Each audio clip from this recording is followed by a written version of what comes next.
ஒரே கோட்பாடு தான். திமுக திட்டுறது, அப்புறம் வந்து பில்டப் ஏற்றுறது, போகிறது. திமுக திட்டுறது, தனக்கு பில்டப் ஏற்றுறது, மாஸ் ஏற்றுறது, போயிடுறது. அவ்வளோ. ஏன்னா அந்த பில்டப் மாஸில் தான் அந்த தற்கொலை கூட்டம் இவரை சுற்றி சுற்றி வந்துக்கிட்டு இருக்கோம்.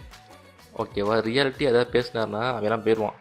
ஓகேவா? அவனுக்கு லிட்டரலாக விஜய் படம் பார்க்க வந்திருக்காங்க. வந்தவொடனே விஜய் படத்தில் என்ன டைலாக் பேசுவாரோ அதே மாதிரி நேரில் பேசினவொடனே கைத்தட்டி விசில் அடிச்சுட்டு அவன் கூட்டத்தை கலைஞ்சோன்னு போயிடுறாங்க. வந்து ஒரு 100 பேர் வந்தால் எவனாவது ஒருத்தன் மண்டை கைக்கெல்லாம் உடச்சிக்கிட்டு உயிருக்கு ஊசில் அடிக்கிட்டு போயிட்டுருக்காங்க. அதை பற்றினா அவங்களுக்கு கவலையே கிடையாது.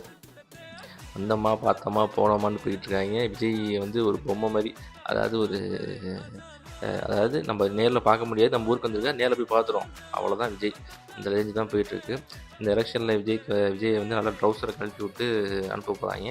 அப்புறமா தான் விஜய்க்கு ரியாலிட்டின்னு தெரிய போகுது. ஆனால் எனக்கு தெரிஞ்சு விஜய் வந்து இன்னொரு இந்த எலெக்ஷனுக்கு அப்புறம் இந்த எலெக்ஷனே இவ்வளோ மோசமாக இருக்குது. இதுக்கப்புறம்லாம் போய் எப்படி காமெடி கூத்தடிக்க போகிறாங்கன்னு தெரில.